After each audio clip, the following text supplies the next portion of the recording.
800 KXIC, getting ready for the Positively Petland show here on this Sunday morning. I'm Mark Pitts, joined by Ron Salzwood with Petland of Iowa City. And Ron, I'll let you start off with a little plug for the store.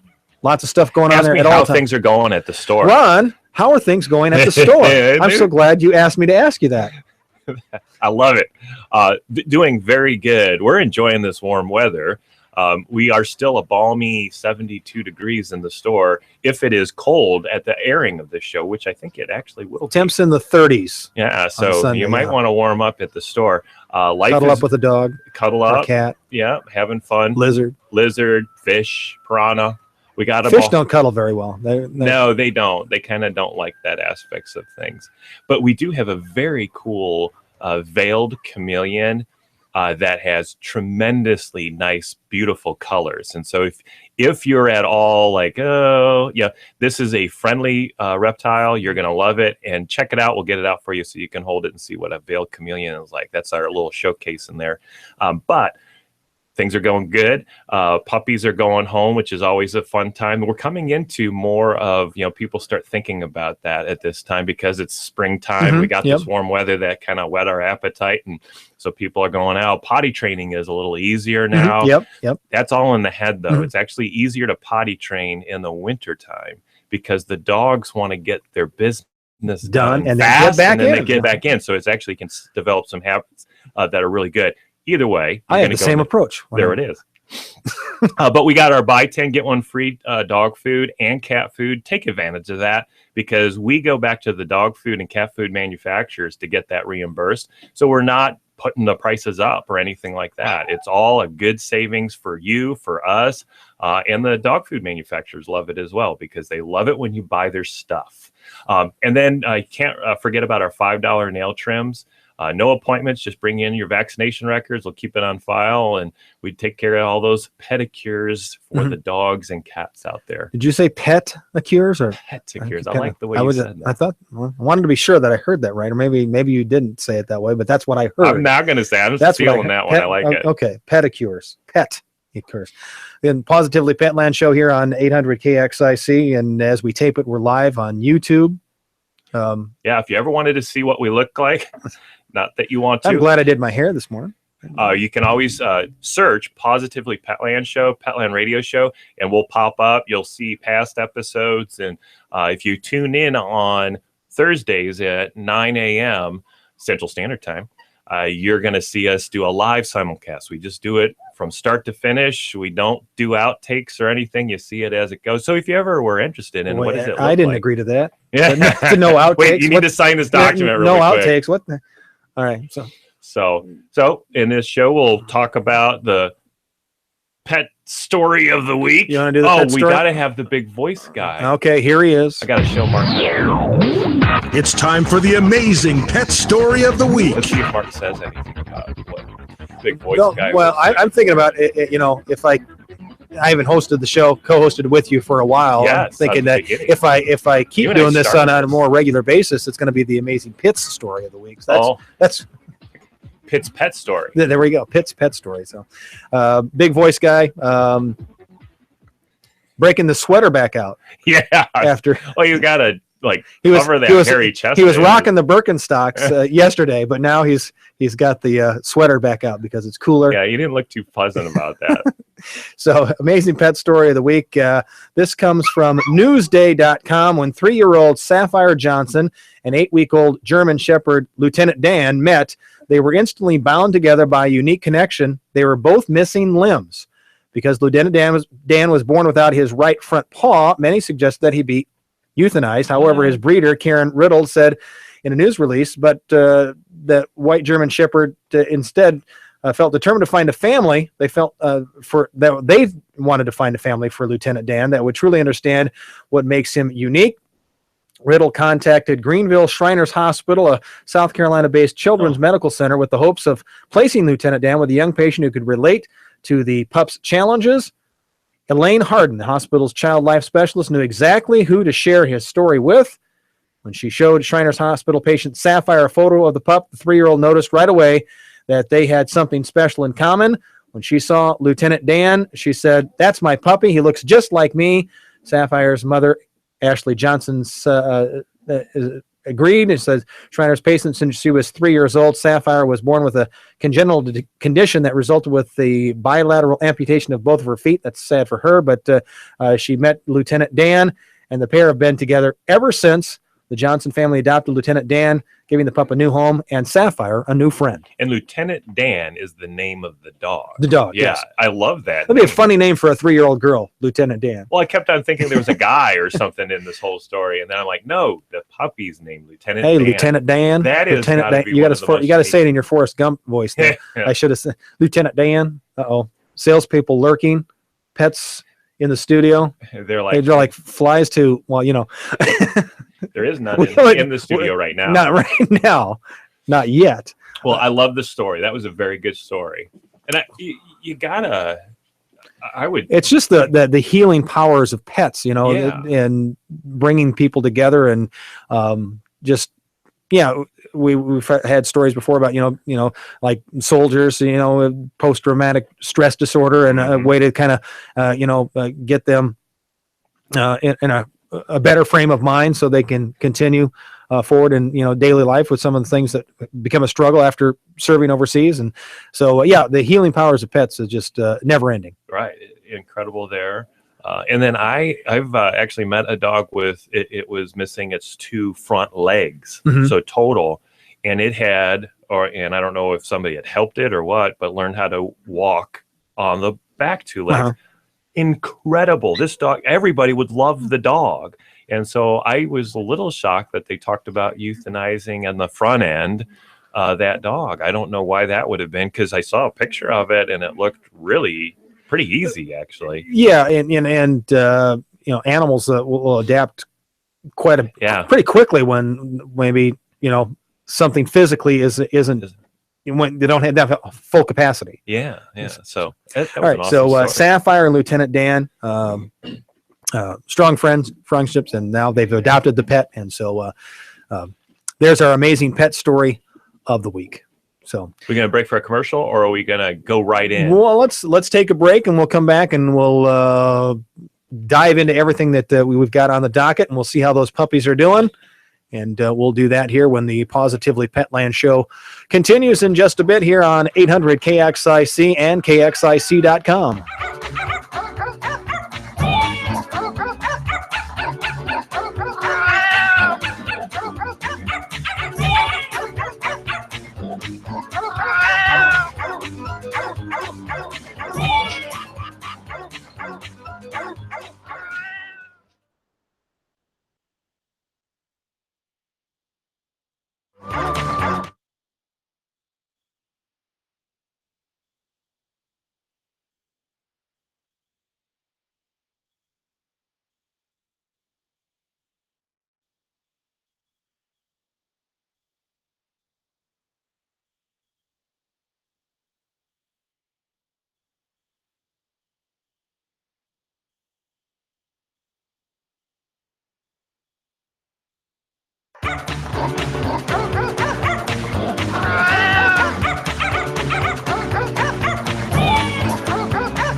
800 KXIC and KXIC.com. I'm Mark Pitts, joined by Ron Salzrud, Petland of Iowa City, the Positively Petland show. And let's get to our breed of the week here, Ron. And the 2 puppies you brought in, they're making their rounds here in the studio. Salespeople are also making their rounds, trying to snap them up. Coming in. They're doing it. Those salespeople, they love puppies. Carla, they're over here. They like to chew on the back of my leather shoes a little bit.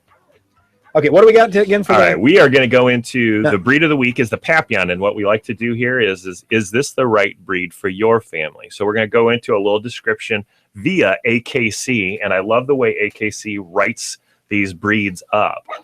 So Papillon, if you might be like, oh, wait, I haven't heard of it. Some people would pronounce it as Papillon, which would be incorrect. You're supposed to be, the French version of it, and it would be pronounced Papillon. Oh, yes. Now, oui, oui.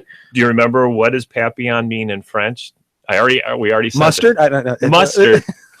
It's your no, favorite. that's Grey Poupon. I'm sorry. It's one of your favorite things in life, and that is butterflies. So Papillon is butterflies in French, and I think later on it says something about it might be a moth, but it's just kind of a funny twist. That's okay. I like Mothra, from the Godzilla movies. I don't even know. Now, when they talk about butterfly, they're referring to the Papillon's ears, and we have 2 Papillons in the store right now. The Papillon's ears get really big, and here we'll get the reaction from Mark. That's the big ears on a Papillon, and so it is quite. It looks like one of the gremlins. Yeah, yeah, the ear side of it. It's a beautiful dog, and that's what it's referring to as the butterfly. So Papillon means butterfly in French, although several countries lay claim to being the birthplace of these delicate toy dogs with the unique wing-like ears. Dogs resembling the modern-day Papillon, once known as the Continental Toy Spaniel. That was a kind of a elegant verse there. Grace the canvases of the old masters of Western Europe, including Rubens and Titans. Mary Antoinette is said to have given the breed its name, calling hers Petite Papillon, or little butterfly. Papillons came into the United States in the early 1900s, and then later on were recognized by the AKC. A little bit about the form and function of the Papillon. A Papillon is a big dog in a little package, kind of like you, Mark. Yeah. And is do it all. My waistline disagrees. The hallmark of the breed is its big, beautiful butterfly ears. The ears are large and round and should be well fringed, meaning you actually have to trim a little bit around the ears because the hair grows longer around the ears. The drop-eared Papillon is called the Petland, which this is where, if a moth is less than a Papillon or a butterfly. Okay. So they call the ones with the ears dropped in French would mean moth, and was the original variety of the breed. The Papillon coat is silky and must be white with patches of color. Papillons are small, measured between 8 and 11 inches at the withers, and usually weighing about 5 to 8 pounds. So this is a small dog. It is a shedding dog. So if you're into if that's a concern of yours, make note of that. It is a small dog, though. So small dogs that shed usually aren't a big deal for most people. You have a shedding dog, Mark. Yes. But it's a shorter hair. What do you think about the shedding on your dog?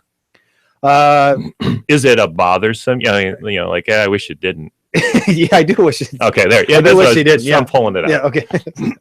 So yeah, I do wish it. You would probably look at a Papillon and go, really? Shedding? I wouldn't even call that shedding, because you have that large dog. Right. And this is being so small. So it's not that big a deal. Papillons are companion animals who love to play and just be dogs. Given a choice, a Papillon would much rather be running around the house chasing a ball than sitting quietly. So it has that playfulness, but it keeps on going. Not hyper dogs. Papillons are outgoing and a fun-loving personality. They are very intelligent and easily trained, and we're going to talk about training a little later in the show here. And of course, it helps that they like to please and be with those they love. Mark, this is all about you.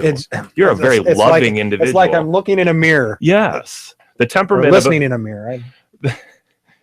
Yes. The temperament of a Papillon should be happy, alert, and friendly. Papillons have a zest for life and want to share that with their owners. They are perpetual puppies and very adaptable, which makes adopting an adult a good option. So if you ever find a Papillon, an adult that's up for adoption, this is saying grab it. But I don't think I've ever noticed a Papillon in any adoption, because it is one of those really coveted dogs. Mm-hmm. When you have one, you're not going to give that one up. Well, absolutely. I mean, if Mary Antoinette, only those in her circle, actually, I got to call her Mary Antoinette. Most people know her as Marie Antoinette. Did I say it wrong? I'm sorry. Thanks for that correction, Mark. That's okay. The engineering of People get my name engineer wrong of all me, the time. yes, comes out in my linguistic skills. I think I'm doing an okay job here today. Sometimes I get a little stumbly. Papillons, finally here. Papillons are not the right dogs for everyone. What?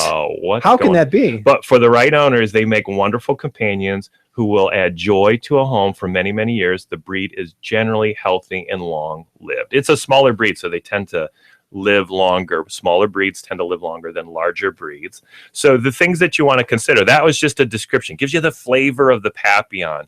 Now, is it the right breed for you? Are you looking for a smaller breed? A smaller breed with a little bit of playfulness and not hyper. We're not talking terriers here. Right. It is a shedding dog, so you know you're getting into that, but it's going to be a small amount because it's a small dog. And that's it. I think a lot of people go into, I don't want a small dog because I'm afraid to step on it. I would be one of those like 15 years ago. Like, I don't want a small dog. I think I said that. I'd step on it. I'm telling you, I got 2 small dogs in my house and I wouldn't have anything else now because they are easier. Small dogs tend to be easier. They poop less because it's just smaller. And everything about them is a little easier. They're not going to go. You get any counter surfing in your house? I don't know if your dog's that big. No, Josie would not be doing that. Yeah, no. Small dogs tend it's funny you were asking that. It's just the smaller dogs, when you want to put them away, you just put them on a shelf, right? No, you put them on your lap, you hug them. Papillons would be lovers. Like if you're watching a movie or reading a book, this would be a really beautiful dog to have in your lap. Would then settle down and have a fun time. But don't let them pick the movie because they pick the dog movies every single. It's always they pick the real dogs. Yeah, just the movies that aren't very good. Does your dog bark or get excited when a dog comes on the TV? No, I don't know. She's usually napping and ignoring us. Our dog, I don't know if we've trained it that way because I know my kids and my wife Wendy were when a dog's on there, oh look, and that's all we have to say, and our dog just goes whimpering and crazy and all that kind of stuff, wanting to play with the dog that's on the TV. It's fun. I have not had that experience with our dog. No. Well, maybe now you can. So it's something you can do this weekend. This is the Positively Petland Show. We're talking with Ron Salzrud with Petland of Iowa City. I'm Mark Pitts here on 800 KXIC and KXIC.com. So you're looking, the dogs are. I actually was looking people, for some visual aids right now. I just realized the salespeople took our puppies. They did grab them. Okay, so Papillons are our breed of the week. But you brought another dog too. What? That is. So I have 2 dogs. One is a Papillon mixed with a Pomeranian. That's our fluffy one that we had on. Okay. And then the other one was a Cavalier King Charles, a ruby color. Anybody that's a Cavalier King Charles lover knows, holy cow, he had a ruby on. Those are really beautiful colored dogs. It's a really nice, rich red-ish color. Yeah, and he's been walking around like he owns the place. He's very Cavalier about the whole thing. He's very Cavalier, yes. So moving into the next segment here, is training, and I was going to have Mark go through some training because I love to do training live on the radio because I want everybody to know it's not perfect, just like I'm not, but we know Mark is perfect. So he was going to have a perfect experience. All right, so we're going to, we got to pretend that we're doing it now. Okay. So there's 2 things that I wanted to bring out on training, and this would be if you have a dog at home, an adult dog, you can train an old dog with a new trick. I got that one mixed up in there somewhere, but I think you got my point. But if you have a puppy, then it's a little easier is all. But the first thing that you want to do with your dog, have you ever, Mark, sat with your dog? I got to now just visually explain it over the radio. So put your dog, so it's belly up on your lap, like between your legs. You're sitting on a couch or something, or a chair. Yep. And the head is towards your chest, but the back is along the crook of your legs, and then their legs are off the end of your knees, kind of a thing. Have you ever done that to your dog? Not in 11 years, no. All right. So the reason why you do this kind of a thing is it's putting them into what's called a submissive stance. All right. It's something that if your dog is comfortable with you, we'll do it. Well, does your dog ever roll over while you're going by? Like I want to get my belly rubbed kind of look. Oh yeah. She's, right. That's a totally trusting dog. at that point. That She'll dog do it at the oddest times too. It's like, we hadn't paid any, maybe because we hadn't paid much attention to her. Turn around there, there's just like all fours are up in the air. Yeah. So a dog in the wild would not do that. Maybe like if it's lounging in its pack or something like that. But if there's watching a football game with pants on, out in the wild, slacks undone. Yeah. That is something that they're exposing their soft area of their body. Mm-hmm. And that if there was a predator that was after them, would actually come in, bite them, and do not good things to them. Right. So the dog protects itself. So if it's at all tense with you, it's not going to do that rollover thing. So what we want to do though is show that we are not hostile to the dog. And so a puppy, that's a way to show them. So you're going to put the dog belly up on your lap. And then some dogs, I have one dog that's okay with this, like mildly okay. Hey, you want me to be belly up on your lap? Okay, I'll do that. Susie, our little Maltese poodle, are we going to get a little chance to? I would love for you to do this on air. Open the door and invite one of those dogs back. Here, we're going to get a little puppy on Mark's lap. Can I have the fluffy one? What is the fluffy one called, by the way? It is a Papillon with a Pomeranian. Okay. And so Mark is going to do a live. So I want you to do He this. sounds like he's in an agitated state. I want you to do this on your lap. And this one is going to be fairly easy to do. We were doing this a little earlier in the day. We were practicing. Let's get to know each other first. So okay? why I want you to do this is something always happens that's a little different. And I want you to know that training dogs is not a perfect scenario. There's always something that's going to go awry and you're going to go, well, wait, what do I do now? Kind of a thing. So this case, describing what Mark's got right now is a little puppy in his lap, belly up, head is towards his belly. The dog's head is towards Mark's belly. And then this dog is real passive right now. He's not liking it a lot. Yeah, you're scratching it. You're giving them good signs here. Yeah, life is beautiful. Notice that the hind legs are sticking up just a little bit. As we go, you're gonna give us some updates. Those are gonna slowly go down and out like frog legs, which means the dog is relaxing even more. Look at the head position right now, just relaxing. Eyes rolling back in his head. Yeah, sleeping. So now let's say you're doing this with your dog at home and you're going, hey, I'm getting a totally different experience. There's about a quarter of the dogs out there that would be wiggling crazy right now. And I've heard it so many times in the store. Well, if you turn over a dog and it's passive and it allows you to do that's a dog. Well, yeah, I would agree with you. That's a good situation, but that's something that you can train every dog with. The other dogs are either one, nervous, two, they're protecting themselves, or three, they just want to play right now. And what are you trying to do this for? So the key is to hold on to the dog, to keep them in this position, to show that you're in charge of this situation. It's your first chance to show the dog in a very kind way that you're in charge and the dog's not. All right, so now what are we doing? Can you? I think they a little bit, yeah. Yeah, they. Now the legs. It's kind of odd that he's whining, but at the same time his legs are getting a little more relaxed. Mm-hmm. So some people will go, "Oh, you're hurting the dog right now." You are not hurting the dog. The dog is giving a little bit of sass back, saying, "I want to go play. I want to do something else." But you are, in a kind way, showing, "Well, I'm in charge right now." So so like right now, don't do this, but if you turned this little guy over, little kicking going on now. Hey, I've had it with you, Mark. Hold on, don't let the dog roll over. The reason why you don't want to let go now is the dog is telling you right now, I'm in charge, let me over. Now, when we get a break on the whimpering, you can turn him over, and so that the dog was not kicking or anything, not whimpering either. So if you would turn him over right now and you establish that habit, like every time it whimpered, you would turn it over, the dog would think, oh, I'm going to get a response out of you if I whimper. Now, do you want a barking dog in the future? Don't encourage that behavior, kind of thing. If you want a quieter dog. If you love a barking dog, and believe it or not, there are people out there that encourage their dogs to bark and love that, they would at this point go, good dog, kind of a thing. I love what you're doing right now. Aw. So this is just the rollover. Step one in training your dog, who's in charge. And I love that we're getting this. You got a little kicking, you got a little whimpering and all that. And as soon as we get a break, I'm going to have you flip the dog over. Once you get a silence for about 5 seconds. In the future, the dog's going to see that pattern and is going to be quiet even longer. Right. And you can encourage a longer period of time of quietness.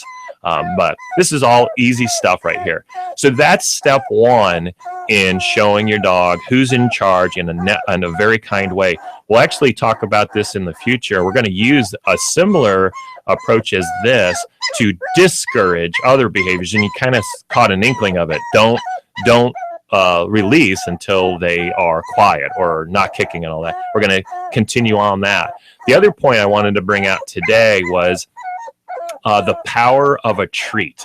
So these two things are your priority. Number one was what we just did. Priority two, the understanding the power of the treat and knowing when to give it. The treat is way more powerful than anybody realizes. It is our number one way to communicate with the dogs. They can't speak English, we can't speak bark, and so we're like going, well, how do we talk with this dog?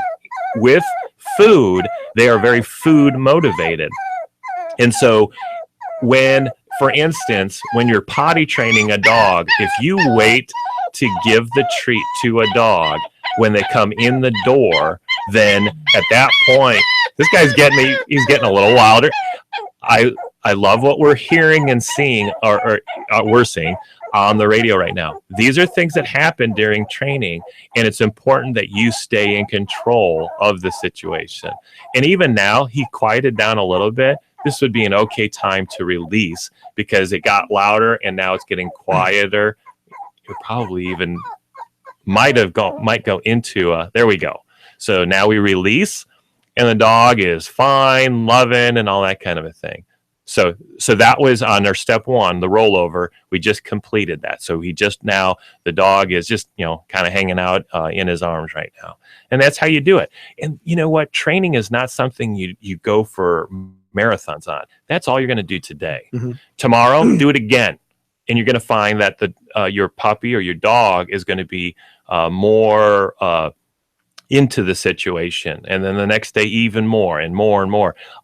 On the first time I did that rollover technique with my puppy, this is 7 years ago, she wiggled like crazy for 20 minutes and then fell asleep because she was worn out. And that's when I released her and let her get back up. Second day, she went for about 10 minutes. The third day, just melted. And so they understand, they're going, oh, this isn't anything I need to fear or anything like that. Mark is going to be kind to me, and and my owner is going to love me, and all that kind of stuff. That's what you're trying to demonstrate with the rollover. But staying in charge is the key thing. All right. So now jumping back to the treat thing. If I give you a scenario, do you have a question? No. Oh, I hit the wrong button. If you have a dog that is, let's say you're doing the potty training and everything like that. If you give your dog a treat for, hey, you went potty outside, so cool, and they come walking in the door, and that's when you give them a treat, the dog doesn't realize that you just gave it a treat because of the potty issue out there. Now, if your dog is doing this and all that kind of stuff, like in my house, after a while, you don't have to do the treat immediately when they do things. In potty training, what you want to do to show them that you want them to potty outside is you have to walk outside with them, have the treat at the ready, and then when they're pottying, they're doing their squat or whatever, that treat is in their nose at that moment, at that time. If you wait 5 seconds later, they just think walking around is why they got the treat. So you always have to couple that treat with whatever behavior you're wanting to incentivize. And then it doesn't happen the first time. Mark, if I was just to give you a treat, you'd go, why'd you give me a treat? Well, thanks. I'd say, thanks, Ron. Yeah. You're aces in my book. Yes. But if I only gave you a treat and you said hi, you're going to say hi more frequently because after a while, you're going to see the pattern. Gosh, he gave me a treat again. Why did he give me a treat? And then the fifth time, because you're really, you're good at seeing behaviors and patterns and stuff. You bet I am. Wait, I said hi, he gave me a treat. You're going to test it. Mhm. You're going to go, hi, and I'm going to give you a treat again. And then you're going to go, I get it. And then you're going to go on. Dogs tend to learn it anywhere from in that 5 to 10 range, but sometimes some dogs take 20 to 30 times. So be consistent and keep on doing it. It's the pattern that you got to establish in order for that to happen. Take some patience. So make sure that you give the treat in the potty training situation that we're talking about right when they're doing that potty. So whether it's pooping or peeing, that treat is in their nose. I've had people tell me, I haven't had it, but they would, oh yeah, I gave the treat the dog whenever they walked in the door after doing it. When I tell them about this situation, they go, I saw my dog walk in and out of the door because they doorway what was getting them the treat. That's the pattern they saw. Doorway to treats. So that translates this to other things. If you want your dog to go, sit on the command sit, well, then there are some techniques, and we could go through this on another day, to get them to put their hind end down voluntarily. But if you say sit when the hind end is down and give them a treat, they're going to start looking for that pattern over time and saying, oh, hey, the hind end is down. He says or she says sit, and then I get this treat. This is crazy good. Now, over time, you're going to eliminate the treat because you can always couple it with scratching in the jowl area or a nice phrase like whatever your phrase is. Good dog. Yeah, we all know good puppy. That's Mark's passionate sound.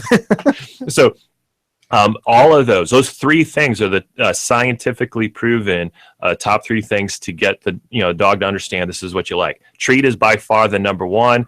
A scratch around the jowl area is number 2, and then a reassuring tone of anything, just that they have related with. Oh, I'm doing something good.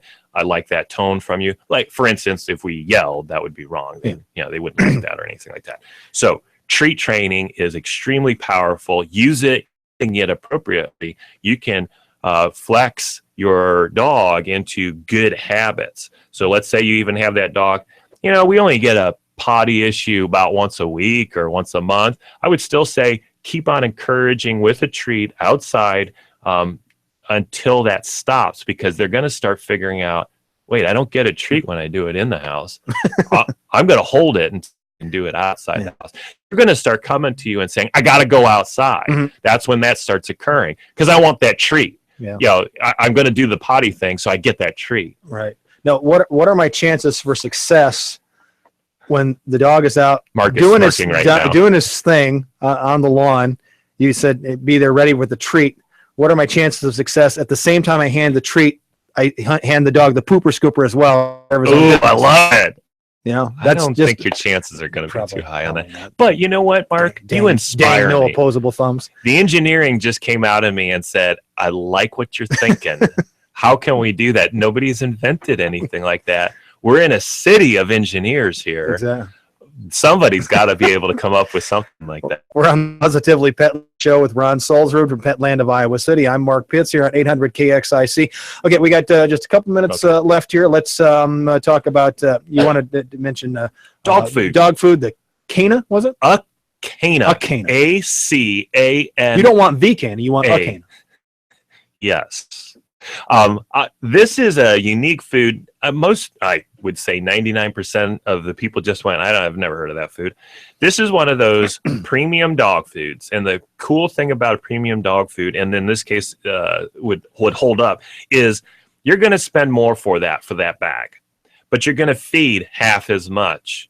And that's the thing. So now, wait, okay. If I paid more, but I feed half, I'm getting some savings there. So sure, chances are you're not going to spend more a month on dog food. But unless you overfeed the dog, which a lot of people make that mistake. I actually did. Yeah. When we bought the store over 10 years ago, we went to a premium food. I was naive, and so I was feeding a grocery mart kind of food, switched to a premium food. I actually went to the veterinarian with the dog saying, it's gaining weight fast. Something's wrong. The thyroid, I'm like, what's going on? And Dr. Ebert, our veterinarian for the store, said, you switched to a premium food, didn't you? And I go, yeah.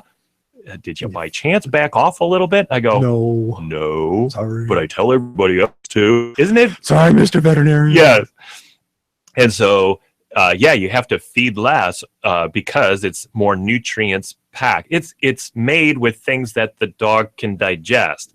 We all have heard it for years that the grocery mart brands and the big box store, all of those are based on price, and they're putting the cheap stuff in there.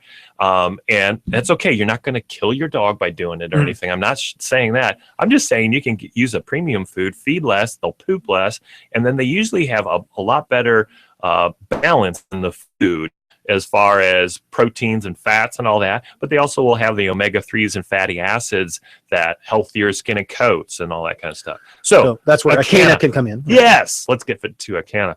So there's 5 things that they point out. Rich in meat and protein. They even, in fact, they come out and say 75, here it is. ACANA is loaded with up to 75% meat, 3 times as much as conventional dog food. Okay, that's one of the reasons why you're going to feed less of this stuff. It's protein dense. High fresh meat inclusions. What do they mean by that? With up to half of the meats being included fresh or raw. So that's what they're trying to show is there is cook and all that stuff. There's a lot of nutrients that can preserve into their dog food by how they are doing it. You're going to get into the soft foods and stuff like that at that point. An abundant variety of meats. So they're, again, meat, whole prey meat ratios. They keep on going back to what is that major source of nutrients for the dog is through the meats. And then finally, carbohydrate limited. So they're backing off not only on the corn, which is not all that really digestible. Again, it's okay for the dog. Dogs eat corn, but it's just not all that digestible. Kind of like for you, Mark, corn is not all that digestible for you either. So we end up pooping more when we eat corn. It's the great. Now I got to rethink my lunch. Knock the corn out of there. What ACANA has done is taken a lot of that out, replaced it, or put it in protein as the source, and now that's how you're going to eat less, poop less, and it's even better for the dog. Reminds me of the Arby's commercial. We've got the meats. It's kind of like ACANA. Right. Meat and more meat. So that's the food of the week. We've talked about the pet of the week. And Ron Salzrud, Petland of Iowa City. We got, as we wrap up, why don't you tell us a little bit more about the store and some of the great features out there? And we're Petland of Iowa City, located at the Marketplace Mall, also known as the Sycamore Mall. And we're open today, Sunday, from noon until 6. All other days, we're open from 10 a.m. till 9 p.m. You can take advantage of our buy 10, get 1 free on all of our dog and cat food. And that is we track it for you. So you're not having to clip coupons or anything like that. And then on the other side, $5 nail trims, no appointments necessary. Just bring your dog in with the vaccination schedule. We'll get her done right then and there. Okay, so people don't have to clip coupons, but you will clip the dog's nails. Yes. How about that? That was the tie-in. All right. Okay, I got it all. It's all coming together now. Ron Salzrud, Petland of Iowa City. This is the Positively Petland Show. I'm Mark Pitts. This is AM 800 KXIC and KXIC.com.